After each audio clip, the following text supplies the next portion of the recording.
Greetings, ladies and gentlemen, and welcome back to the Sonic the Hedgehog 2006 Let's Play. Now it's finally time to start Shadow the Hedgehog storyline.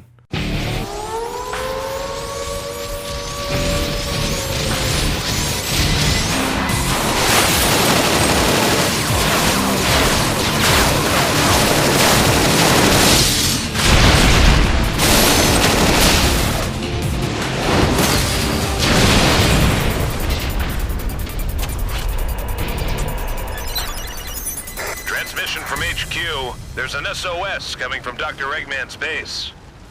Our last communication with our agent was 26 hours ago. We expect an immediate rescue. Shadow the Hedgehog. Understood. Initiating the mission now.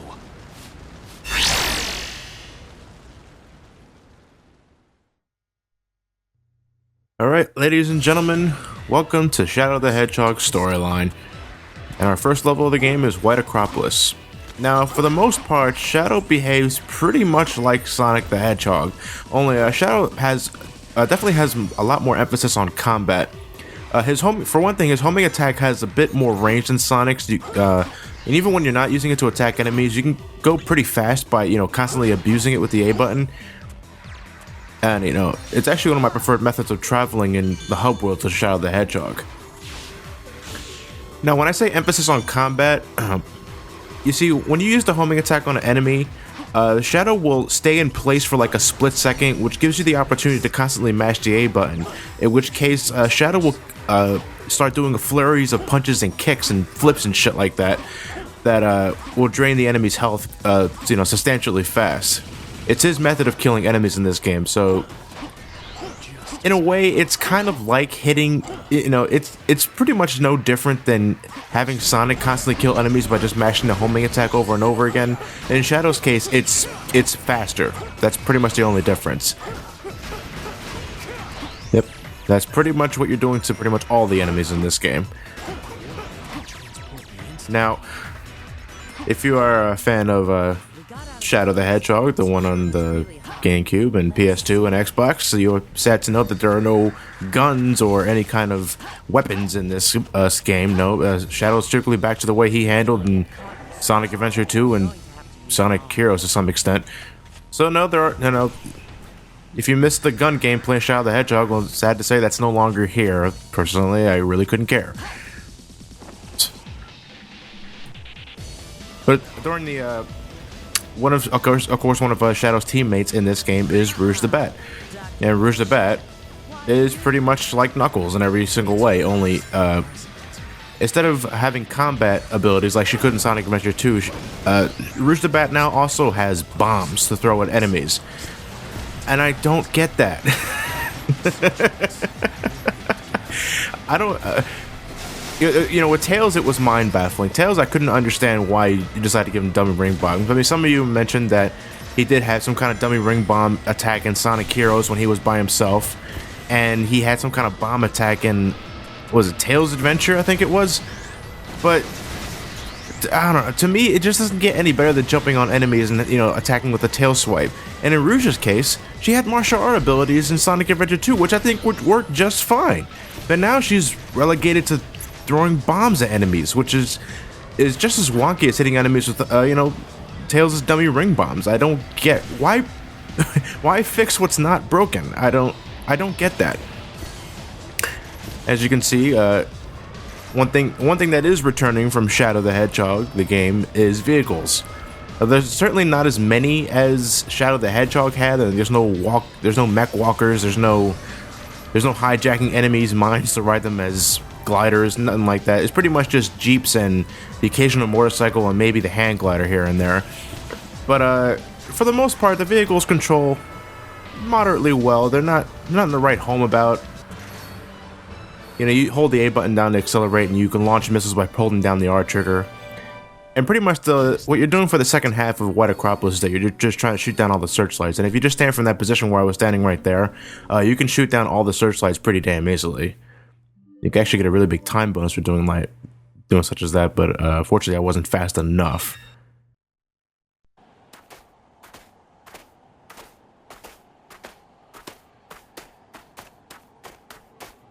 Don't you want to know what this is? No! My assignment was to rescue you, nothing more. Fine. With you, it's always business.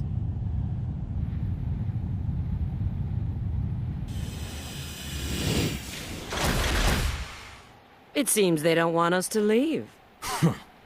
Let's get this over with.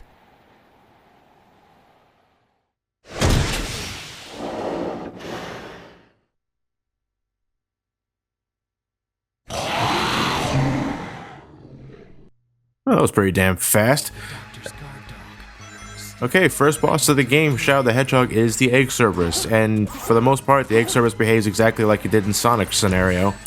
It's a bit more difficult, though, this time around, because, well, for one thing, if you remember back in Sonic's scenario, you can end the Egg Cerberus boss battle pretty quickly by leading the Cerberus to run into one of the statues on the wall, which will take half of its health away. There are no statues or any kind of spot that you can run into in this arena that'll cause the Egg Cerberus to lose more health than usual. So you pretty much have to guide the Egg Cerberus's head to a wall 4 times in order to end the boss battle.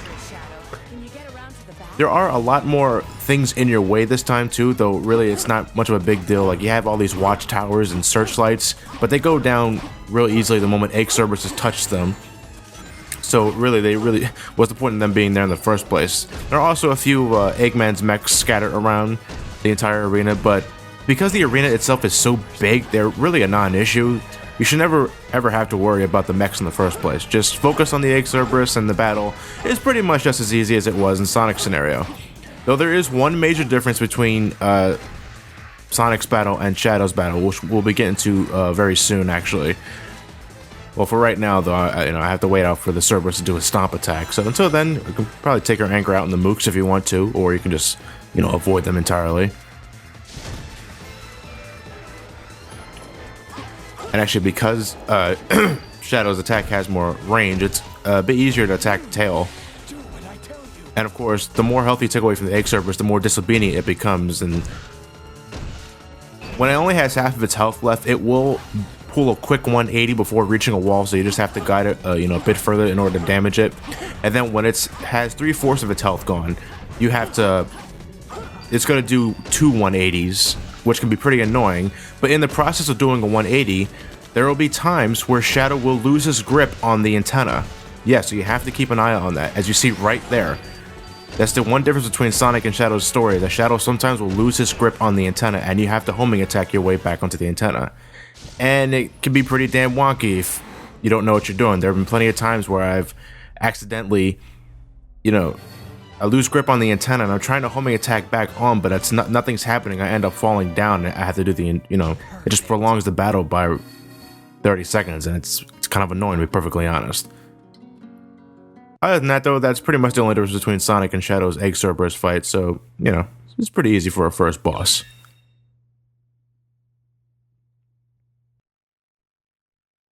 Filler.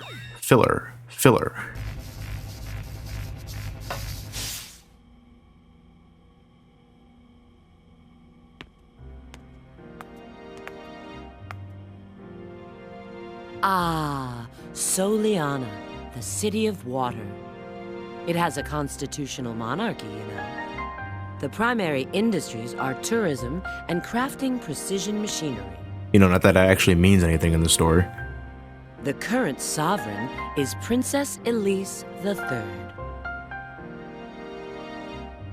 Why does Eggman's base lead to an odd place like this? How should I know? I just followed my orders and retrieved the item. Anyway, I have a little favor to ask of you. Could you escort me to the GUN rendezvous point? Where's the rendezvous point? It's the ancient castle of Lianas in Kingdom Valley.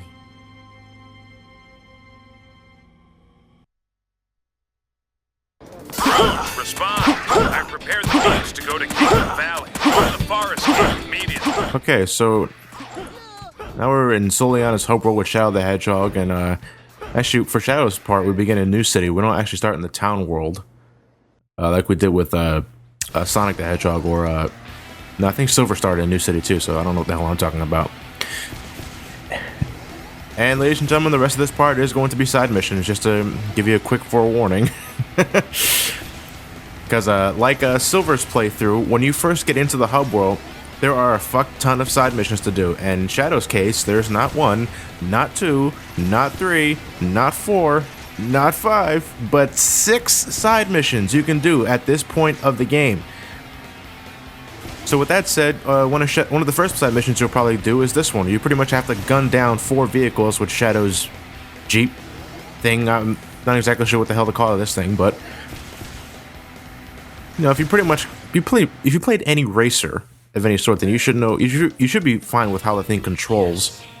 You can double press the A button while driving it to get a quick boost of speed, which you can infinitely abuse over and over again.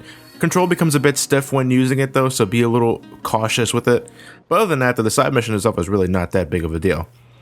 I would also like to point out that side mission in itself is one of the only side missions in which case you talk to the person who tells you about the side mission, and then you're immediately thrown into the side mission without any kind of bullshit loading screen in between. I have no idea why that side mission is the only one structured as so, and why aren't any other side missions structured like that?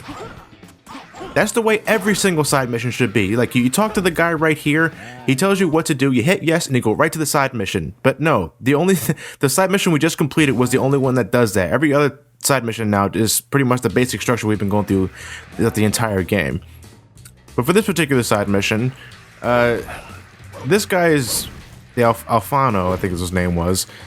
He pretty much wants us to. He's training our brain, as he would say. And see, this is one of the biggest problems I have with a majority of Shadow side missions, because a lot of them are structured like this.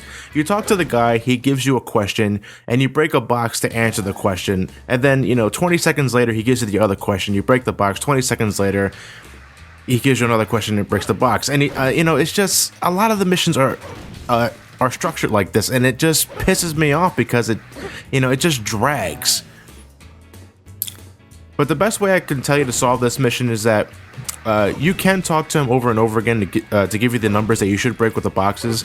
And, once you see the numbers on the screen, press start, to pause the game, which will also pause the timer. Take some time to memorize the numbers or, write them down on a piece of paper or, on your phone like I did. And just break the boxes at your leisure. It's really not that hard a mission at all. And there are times where he will tell you to memorize a sequence of numbers, and then he'll tell you to add the 4th digit from the 5th digit or subtract the 5th digit from the 4th digit. Really, just read what he's saying, pause the game to take your time with it, and you should be fine. It's a pretty easy S rank. It's still pretty damn annoying though with all the damn load screens that I'm editing out. Yes. I'm noticing a constant oversaturation of Shadow the Hedgehog lately. I mean, as I'm recording this part right now, I believe Clement just started his Shadow the Hedgehog playthrough. God rest his soul. And Ted just uploaded Shadow the Hedgehog, the game itself, for Brain Scratch. Didn't expect that anytime soon, but what the hell? At least it's not me playing it, I can tell you that. And now I'm starting Shadow the Hedgehog's playthrough with Sonic 06. There's a bit of love going for Shadow at the moment. It's kind of weird. This side mission in particular, it's something we've all seen before. We're just killing more mooks. We're killing Iblis monsters suddenly. I have no idea where the hell this is all about. We didn't even meet Mephiles yet. We have no idea who Mephiles is at this point, and we have no idea who the hell Iblis is. So these... I'm trying to think back into the storyline a bit. Is Mephiles already wandering around the world at this point? That's the only reason why I can think we're fighting these creatures at the moment. Yes. Ugh, I barely made that S rank. Yeah, there were plenty of times though in Shadow's missions, well, to me anyway, where I swear I did the mission pretty damn well for my standards anyway, and I just missed the S rank by like 30 points. Oh, that's... in the end, I really couldn't care, but to see me miss a rank by like a few points, it just pisses me off. But anyway, after we complete the 3 side missions that are in New City, we can head into Soliana Forest and do the other 3 side missions, which are pretty much just as easy as the things we've been doing in the first place. So,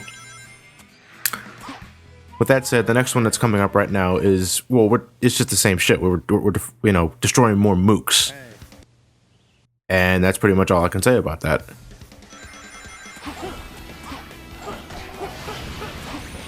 Going about, thinking about the future of this playthrough, though, I'm gonna say right now, this playthrough that I recorded actually just past the weekend is a pretty miserable playthrough. I mean, the beginning of my playthrough of this game is pretty damn, well, you know, average in terms of my playing skills. You know, I was doing pretty good for the first half of this story, and then things just start getting fucking ridiculous at the ending. I'm editing out a lot of deaths in this playthrough, ladies and gentlemen. You know, there will be times where, you know, I'm entering the stage with like 9 lives, and then suddenly when the stage begins, I'm at like maybe 6 or 7. I died a fuck ton of lot in this playthrough because of so much bullshit.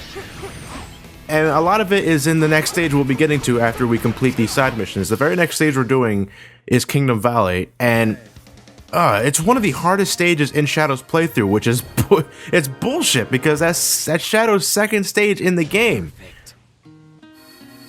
Well, I'll explain more what I mean as we're completing the level itself, because Kingdom Valley gave me such the hardest fucking time in this playthrough. Now, I don't know what to blame. The game itself, the fact that I'm recording myself, I don't know. But there's going to be a lot of times where the levels just outright fucked with me. And here I thought I was going to have a pretty good time with Shadow the Hedgehog, because I like him more than Silver. It's just, this recording session was not pleasant. It was not. Anyway, for this particular side mission, this guy's saying that he's had a few ghost sightings in the hub world. In reality, they're all Eggman's mechs, but the ghost gimmick actually kind of plays on. You got to play out the ghost gimmick on this side mission. What I mean by that is that whenever you see a group of enemies materialize in the field, and you see like these stealth camouflage enemies right there, you want to go after them, because if you kill the camouflaged enemies, it will wipe out every single enemy on the screen. And that's the way. That's the only way you can S rank this mission, is if the moment you see these stealth camouflage enemies on the screen, go after them, because you got to be pretty damn fast for this mission to even get a high score. Like, actually doing one of my test playthroughs, I was playing this mission moderately well, and I thought I was doing pretty good, but then I ended up getting a D rank. Yeah, but just go right after the stealth camouflage enemies. It'll wipe out all the robots in the area, and you should get a pretty high score. Unfortunately, that's not the case with me. Well, I got pretty damn close to the S rank, but it's just not enough. Not even a challenge. I'm going to take a sip of my coffee. It's lukewarm. That's one thing I can't stand is lukewarm coffee. Now I'm really feeling drinking the rest. Anyway, there's only one more side mission left to do in this godforsaken hub world. Even with this abusable homing attack, I'm still, And unfortunately, Shadow will not be gaining access to any of Sonic's gems in this playthrough. He does have his own power-ups to buy, but we're not getting them yet. For the last side mission for this part, we are doing the buggy ring race, and, well, I guess you can already see where this is going. We're driving a buggy, and we're going through rings. It's actually a pretty easy mission. You have a minute and a half to drive through all these rings, which is more than enough time you'll ever need. And one of the only problems I have with the buggy in itself is that its handling is too stiff. You know, there are times where, especially in this mission, where the rings are, for the most part, they're placed close to each other, but there are times where they're a little too far to the left or right, and you can't turn fast enough in order to get to it in one fell swoop. And there are times where, you know, you gotta have to back up and drive through the ring, which just kind of breaks the immersion for me, but overall, it's really not that bad of a mission. I just wish the buggy had, you know, tighter handling. Not even a challenge. I don't really mind the vehicles for the most part in this game. I think they handle better than in this game than in Shadow the Hedgehog, but that's for a whole other video. But anyway, folks, next time we meet, we're heading into Kingdom Valley with Shadow the Hedgehog, and that's where the bullshit commences. So see you guys for part 22.